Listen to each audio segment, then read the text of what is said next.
అందరికీ నమస్కారం. శివాయ విష్ణు రూపాయ శివరూపాయ విష్ణవే. శివకేశవులను ఏకకాలంలో పూజించే అద్భుత ఆధ్యాత్మిక మాసం కార్తీక మాసం. నా కార్తీక సమో మాసో, కార్తీక మాసానికి మించిన మాసం మరే మాసం లేదని అర్థం. అందుకే దీన్నే దామోదర మాసం అని కూడా అంటారు. మరి ఈ కార్తీక మాస సాయం సంధ్య వేళలో విశ్వ కళ్యాణాన్ని కాంక్షిస్తూ చేపట్టినటువంటి ఈ మహా దీప యజ్ఞానికి విచ్చేసిన మా ప్రియ భక్త బంధువులందరికీ కూడా స్వాగతం, సుస్వాగతం. హరిహరులకు అత్యంత ప్రీతిపరమైన మాసం కార్తీక మాసం. ఒక్క దీపాన్ని వెలిగిస్తేనే అనంతమైన పుణ్యప్రదంగా భావిస్తాం. అటువంటిది ఈ కైలాస ప్రాంగణంలో ఒక్క దీపాన్ని వెలిగించినా కోటి దీపాలు వెలిగించిన పుణ్య ఫలం దక్కుతుంది.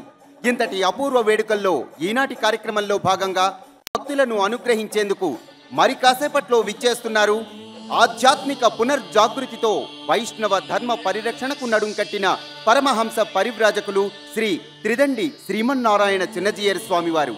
అలానే విజయదుర్గ పీఠాధీశ్వరులు శ్రీ వెదురుపాకగాడ్ గారు, మహామండలేశ్వర్ శ్రీ ప్రజ్ఞానంద మహారాజ్ గారు విచ్చేస్తున్నారు. ఇక ఈనాటి కార్యక్రమంలో భాగంగా సర్వాభీష్టాలను నెరవేర్చి సుఖశాంతులను సిద్ధింపచేసే శ్రీ సత్యనారాయణ స్వామి పూజ జరగనుంది. అంతేకాదు ఈ శుభ కార్తీక మాసాన ఈ వేదికపై నేడు సత్యనారాయణ స్వామి, అనంతలక్ష్మి అమ్మవార్ల కళ్యాణ మహోత్సవాన్ని తిలకించే భాగ్యం కూడా మనకు కలగనుంది. ఇక ఈనాటి కార్యక్రమంలో కార్తీక మాస వైభవం గురించి బ్రహ్మశ్రీ మాడుగుల నాగఫణి శర్మ గారి ప్రవచనామృతాన్ని కూడా మనం ఆస్వాదించనున్నాం. వీటితో పాటు నటరాజమూర్తికి నృత్య సమర్పణగా అనేక సాంస్కృతిక ప్రదర్శనలు కూడా ఉంటాయి. ఇక ప్రదోషకాల వేళ ఈ కైలాస ప్రాంగణంలో సర్వేశ్వరుణ్ణి వేద మంత్రోచ్చారణలతో అర్చించాల్సిందిగా హైదరాబాద్కు చెందిన శ్రీ అలివేలు మంగయ్య చారిటబుల్ ట్రస్ట్ పాఠశాల విద్యార్థులను కోరుతున్నాం. అలాగే ప్రాంగణంలోని మహాశివలింగానికి ప్రదోషకాల అభిషేకం ప్రారంభించాల్సిందిగా అర్చక బృందాన్ని కోరుతున్నాం. వేద పఠనం.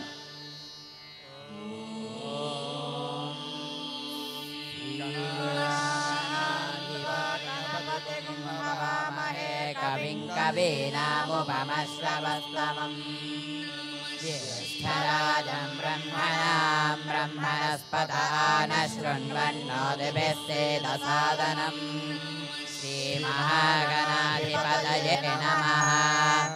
प्रणो देवी सरस्वती वाजेभिर्वाजिनीपदे धेनामभित्र्यवदो श्रीमहासरस्वत्यै नमः.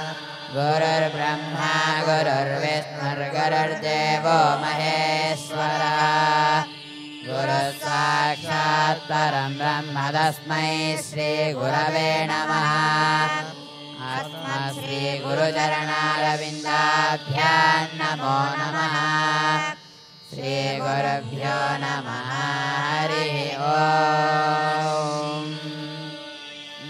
रूपेण मच्चित्तं भङ्गे कृतमभूद्यया किङ्करीयस्य सा माया शङ्कराचार्यमाश्रये. प्रह्लादवरदो देवो यो नृसिंहः परो हरिः. नृसिंहोपासकं नित्यन्तं नृसिंहगुरुं भजे. श्रीसच्चिदानन्द शिवाभिनव्य नृसिंहभारत्यभिधान्नदीन्द्रान् विद्यानिधीन् मन्त्रनिधीन् सदात्मनिष्ठान् भजे मानवशम्भुरूपान्. सदात्मध्याननिरतं विजयेभ्यः परान्मुखम्. नौमि शास्त्रेण निष्णातं चन्द्रशेखरभारतीम्. विवेकिनं महाप्रज्ञं धैर्योधार्यक्षमानिधिं सदाभिनवपूर्वन्तं विद्यातीर्थगुरुं भजे. अज्ञानाञ्जह्नवीतीर्थं विद्यातीर्थं विवेकिनां सर्वेषां सुखदं तीर्थं भारतीतीर्थमाश्रये.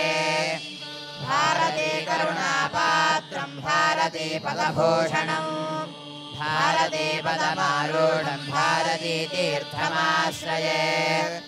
विद्याविनयसम्पन्नं वेदरागं विवेकिनं वन्दे वेदान्ततत्त्वज्ञं विधुशेखरभारतीम्.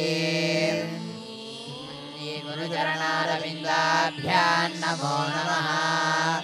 श्रीगुरुभ्यो नमः हरिः ॐ प्रणो देवी सरस्वती वाजेभिर्वाजिनीपदी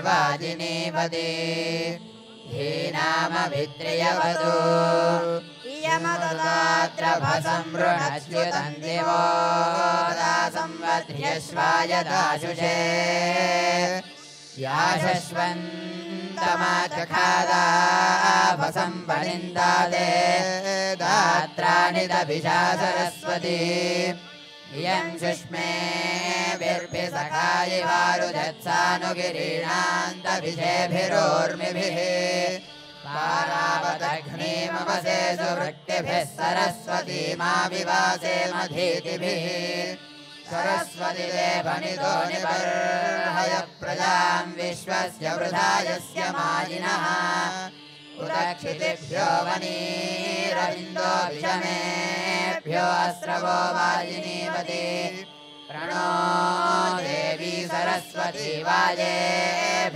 वाजेभिर्वाजिनीवती धीनामभित्रियवतो यस्त्वा देवी सरस्वत्युपब्रूते धने हिते इन्द्रन्नवृत्रदूर्ये वन्दे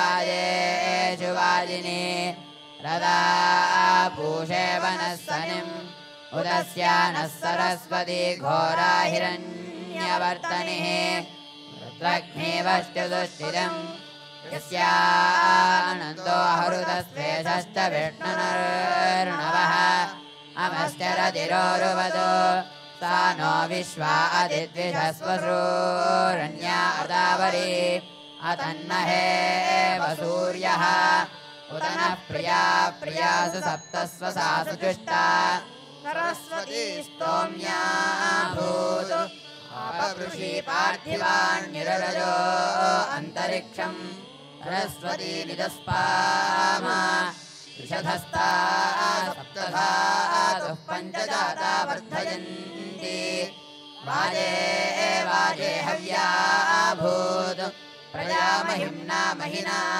सुते किते द्युम्नेभिरन्या अवसामपस्तमा रथैव बृहति विघ्मने कृतोपस्तुत्या चिकितुषा सरस्वती सरस्वत्यभिनो ने शिवस्योमापस्परेः पयसा मान आधको जुषस्वनः सख्या वेश्या जमात्वक्षेत्राण्यरणानि गण्मा जातवेदसे शृणव